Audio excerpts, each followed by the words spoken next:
Jadi untuk kesempatan kali ini saya mau menjelaskan tentang stroke. Kita udah familiar ya tentang stroke, itu termasuk penyakit yang sangat sering di Indonesia. Sering. Jadi ya cuman kita biasanya ini masih tahu dari segi luarnya aja. Jadi sebenarnya apa sih stroke itu yang akan saya bahas pada kesempatan kali ini. Ya, kita langsung saja, apa itu stroke? Stroke itu adalah suatu gangguan fungsi saraf yang akut. Sifatnya akut ya, bukan kronis. Akut, jadi artinya dia cepat. Yang disebabkan oleh karena gangguan peredaran darah otak, di mana terjadinya bisa secara mendadak dalam beberapa detik atau bisa prosesnya cepat. Beda ya, antara cepat dengan mendadak ini beda. Kalau mendadak kan langsung. Kalau cepat dia ya prosesnya agak sedikit lebih lama dibandingkan mendadak, tapi dia masih tergolong cepat.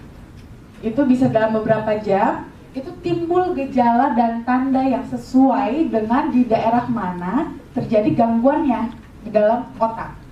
Jadi ini harus di dalam otak. Kalau gangguan pada pembuluh darah yang di luar otak bukan stroke namanya, gitu ya. Nah, jadi stroke juga ada beberapa macam. Apa saja macamnya? Dia ada dua macam yang tipe utama, yaitu stroke iskemik. Ini yang paling banyak. Dan stroke hemoragik atau stroke perdarahan. Ini agak sedikit lebih jarang, sekitar 15%. Dan stroke iskemik ini dibagi dua lagi dia. Ada stroke trombotik dan stroke embolik. Ini bedanya apa? Ini kita lihat. Kalau stroke trombotik, dia itu artinya adalah stroke yang terjadi plaknya itu dia tersumbatnya hanya di tengah-tengah, dan dia akibatnya karena di sini dia tertutup, dia akan mengurangi, terganggulah pasokan darah ke daerah yang akan diperdarahi oleh si pembuluh darah ini. Itu kalau trombotik. Kalau embolik itu adalah plak yang terlepas dari tempat asalnya, mengikuti aliran darah dan nyangkut di pembuluh darah yang lebih kecil, sehingga dia menutup arus perdarahan yang akan memperdarahi suatu daerah di otak. Itu berbedanya. Tapi dua-duanya sama-sama iskemik. Jadi kalau iskemik ini perbedaannya, dia hanya sampai tidak memperdarahi daerah di sekitarnya. Dia tidak terjadi pecah pembuluh darah. Kalau hemoragik dia terjadi pecah pembuluh darah, gitu ya. Dan ini kalau hemoragik ini dia harus lebih cepat penanganannya. Nah, ini dia yang paling penting. Faktor-faktor resiko bagi orang-orang yang memiliki kemungkinan terkena stroke. Dia dibagi dua sebagai faktor resiko yang tidak bisa dimodifikasi dan faktor resiko yang bisa dimodifikasi.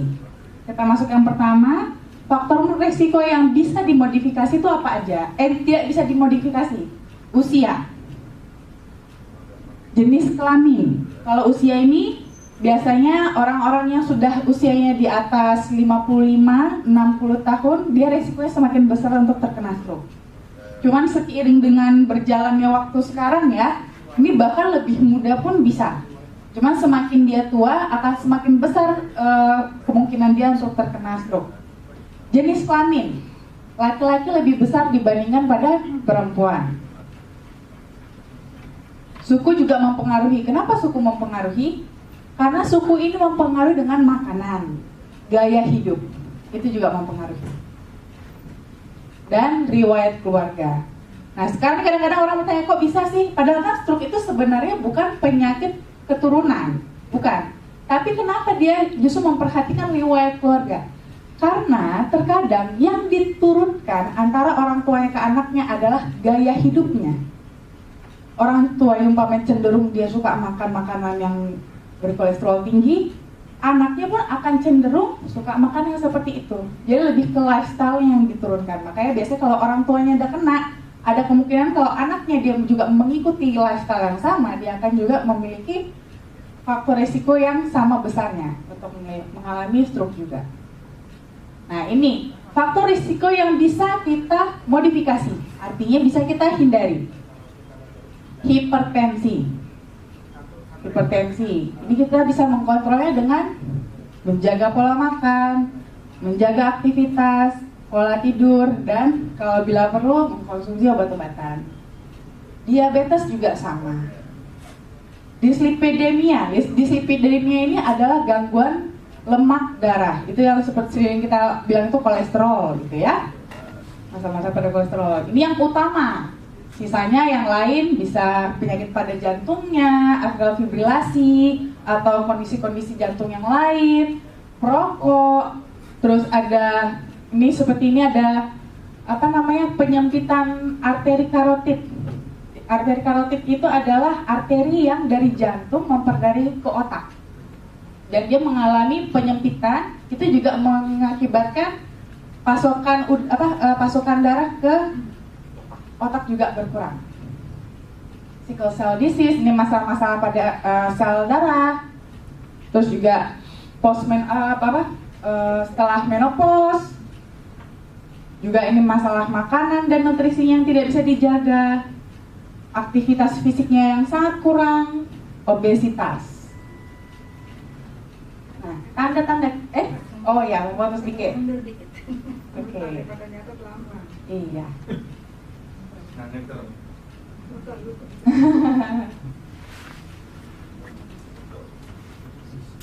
Lalu atau nanti kalau ini kalau punya flash disk bisa di copy juga kok. Boleh. Bisa. Iya. Oke, lanjut ya. Gejala klinisnya. Apa saja tanda-tanda orang yang biasanya ini kayaknya curiga stroke nih. Ini kita perlu hati-hati juga karena mungkin kita sering ketemu orang yang seperti itu. Jadi kita bisa alert gitu ya. Kelemahan mendadak atau mati rasa pada wajah, lengan atau kaki, terutama pada satu sisi tubuh. Jadi dia sebelah. Ini kita kalau dia sebelah merasakan dia kayak mati rasa atau agak-agak kebas, itu kita harus hati-hati. Jangan-jangan dia sudah mulai ada gejala stroke-nya.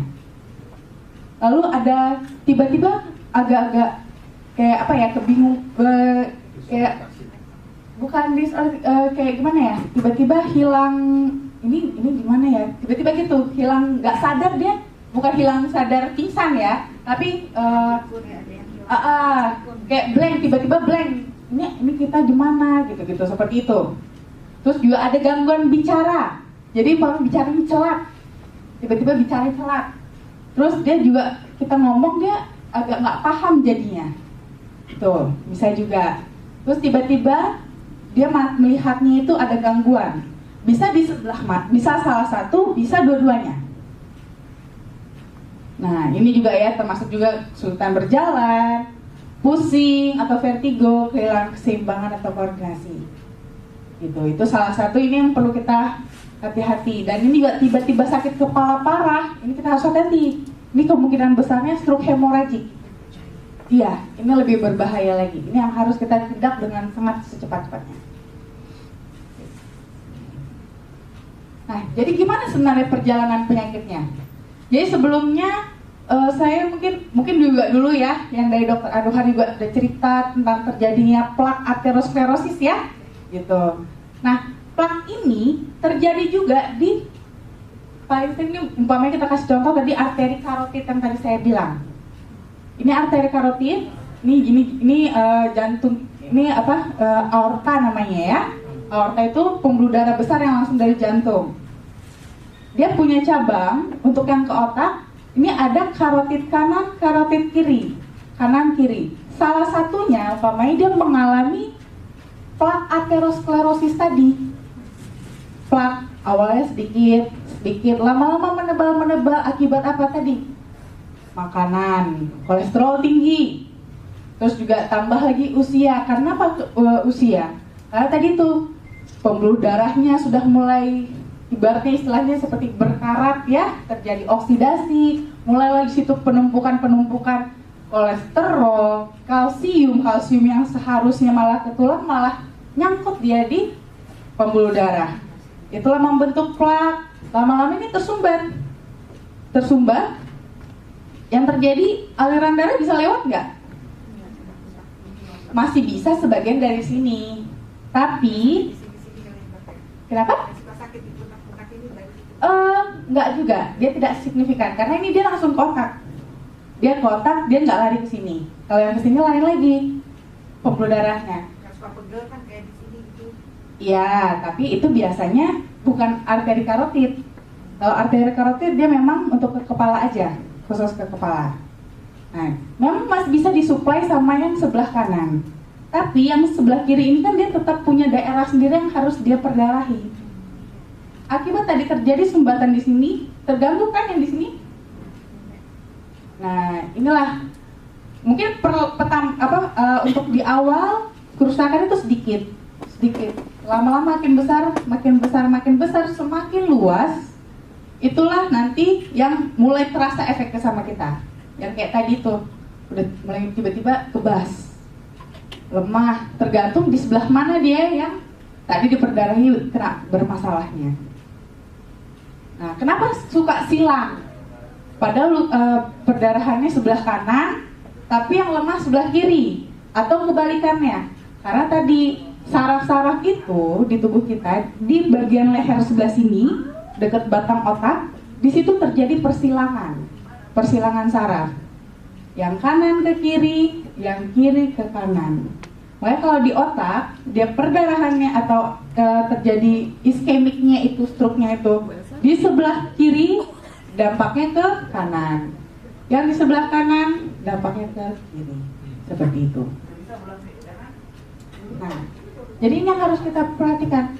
Kita harus pintar, harus kita mengerti terhadap stroke ini.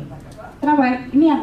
Jadi kalau kita ketemu orang, kita itu harus berpikir cepat, bertindak cepat. Ini kita ya, harus ini juga. Ini makanya think fast. Apa itu fast? Pertama, F. Face, lihat mukanya. Simetris enggak? Nah, simetris. Itu satu kita lihat. Lalu A. A untuk arms. Suruh dia, bisa nggak angkat tangan dua-duanya? Biasanya kalau dia ada stroke, dia ada satu yang bermasalah, dia nggak bisa angkat, atau lebih lemah, atau dia miring jadinya, karena dia satu nggak kuat kan, gitu. S, speech, suruh dia ngomong kata-kata yang sederhana, kita lihat celat nggak dia ngomongnya, jelas nggak dia berbicara. Nah, kalau ini sudah kita temukan, face, speech-nya ternyata dia mempunyai masalah, time. Waktu ini sangat kritikal sekali untuk penanganan stroke. Jadi kalau kita ketemu entah saudara, keluarga, atau teman yang mengalami hal-hal seperti ini, langsung segera bawa ke rumah sakit atau telepon dokter. Supaya kalau dia penanganannya cepat, kerusakan pada otaknya itu akan bisa kita minimalisir. Oke? Nah, ini dia. Jadi kalau laminain, dia gimana sih kerjanya pada orang stroke? Kita mungkin ada beberapa ya, lihat testimoni untuk yang orang-orang yang kena stroke, minum laminain. Kok bisa sih mengalami perbaikan? Emang gimana? Apanya yang dikerjain sama laminain? Kok bisa dia memperbaiki membantu orang-orang stroke ini mengalami perbaikan-perbaikan? Jadi apa yang dilakukan laminain?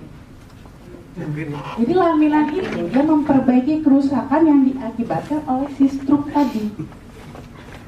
Jadi kita tahu juga laminan itu dia kandungannya apa aja, ada FGF, asam amino, protein. Ketiga komponen ini dia bekerja sama, bekerja pada stem cell untuk memproduksi sel-sel yang baru dan menggantikan sel-sel yang baru itu menggantikan sel-sel yang rusak dengan sel-sel yang baru dan memperkerjakan sel-sel baru ini sesuai dengan fungsi yang dia gantikan itu.